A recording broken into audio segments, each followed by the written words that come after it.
Jeff Drushal, welcome to the Music Hall. Thank you so much. Thank you. Well, welcome to Dallas. Have you ever been here before? I know I have, but I don't know when. This is sort of the curse of touring through the country quite a bit. I know I've been here and been treated well every time, but I couldn't tell you exactly when that was. I was trying to figure that out. Well, we can do a PS later. Excellent. Excellent. Do that. Mamma Mia is such a fun show, and opening night was a delight for the audience. It was like going to a family reunion, and everybody was so upbeat and fun. What's the best thing for you about doing this show?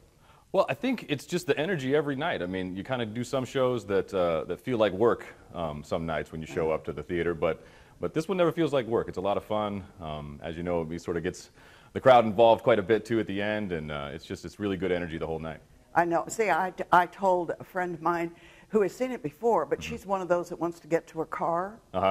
And I told her, I said, you have to stay through the curtain call. If you don't see anything else, come and see the curtain call. Absolutely. Absolutely. We see the people kind of running out of the aisle sometime, and you're like, that's too bad. You better come back. So, Or when they stop and did I miss something? You know, it was like that. You have some really good songs, I think. Well, thank you. To sing. What's it like doing ABBA music? Well, it's kind of interesting. They decided not to drop any of the keys for some of the songs that the men have to do, and that's a challenge every night a little bit because it sits in a place in some of our voices that make every night a little bit of an adventure.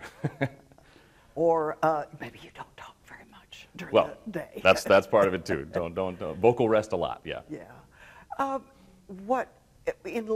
Do you listen to ABBA? Do you prepare from the score? I did. I mean, I wasn't really an ABBA fan. I kind of missed it a little bit on the way up. I mentioned before that those might have been maybe the dusty cassettes in my collection back in the day.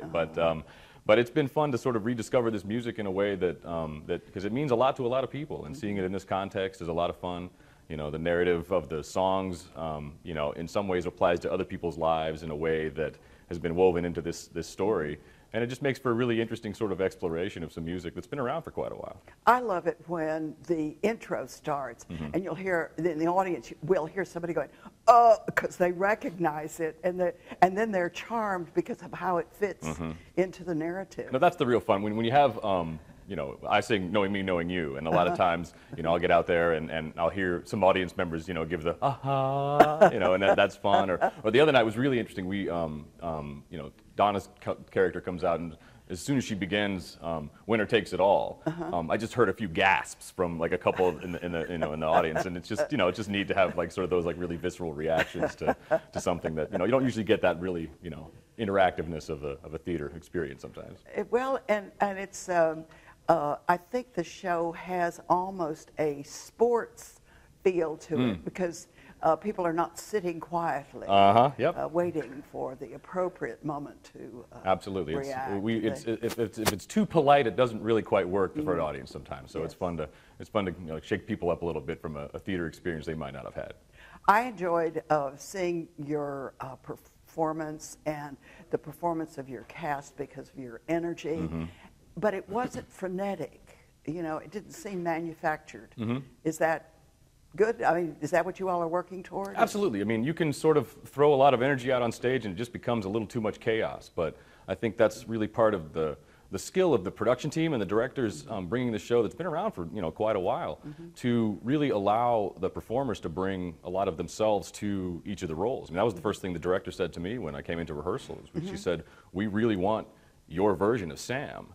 And that's also kind of keeps the show pretty fresh. I mean, I talked to a gentleman last night who'd seen the show. That was his 20th time. Wow. And you don't see a show that many times if it's not bringing you back for, you know, different reasons. And I think that's part of why that energy is able to be channeled in such a really sort of focused way to stay, you know, true to the material and not just sort of be out there, you know, just dancing around for no particular reason. It's a lot of fun. And it's difficult when an audience sees somebody doing Ethel Merman doing a role, you know, it gets, or somebody, you know, that's very identified with something. So what did you find out about Sam as you rehearsed that was unexpected? Well, in sort of being given the freedom to kind of figure out what my take on it is. You know, Sam is a guy who's been through some tough times in a lot of ways, and I think sort of where he's at in his life is his reaction to a lot of that. and if some of those failures have caused him to be embittered toward the world, it sort of brings out a different kind of character. And I didn't want to go that direction. I felt like there was a lot of positive things that can come from, you know, maybe learning some other lessons in your life the hard way, that maybe now you can make some amends for some of those things. And you know, he gets a really interesting opportunity to go back and sort of see what some other chapters of his life might have looked like if he had, you know, taken a different path. So I think that is a very positive experience. And that's kind of the fun for me, you know, night to night, to kind of find a lot of excitement in who Sam is and what he's sort of going through. Well, tell us about Jeff. Where were you born? Did you sing before you could walk? I didn't. It's actually, I came very late to musical theater for a lot of people. I'm from Ohio originally, sort of born, raised in Nashville for a little while, and then back to Ohio for kind of high school and college. But I didn't get into musical theater until my senior year of high school. I was a musician long before I thought I was a singer. But that's what allowed me to discover musical theater in a lot of ways. I was a drummer and played in pit orchestras and fell in love with West Side Story as a show and a score. And then my senior year in high school, they decided they were going to do that, and I thought I might audition. And what'd you get to play? They let me do Tony right out of the gate. Really? So sort of baptism by fire. And wow. Discovered I could sing and got all the help in the world, and that was the fun of it. I mean, the community of, you know, what you get to do in a theater environment.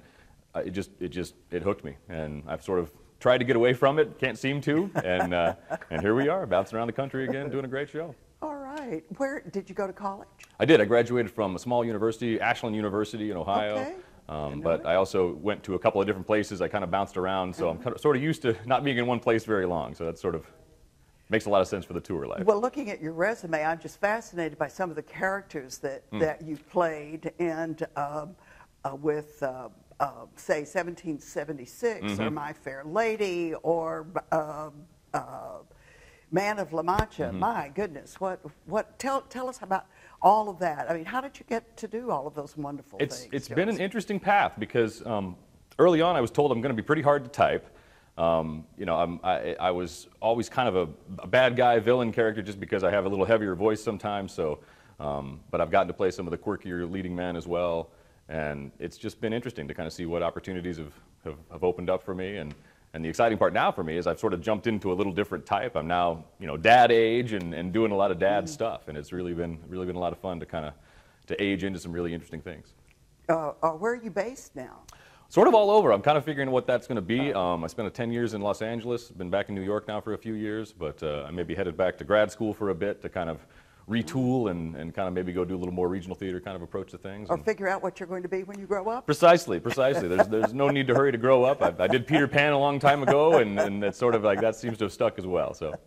Well, we're delighted that you're here, and Mamma Mia is such fun, and you just bring it all to life for us. So thank you so much. Well, it's our pleasure. We're having a great time here in Dallas.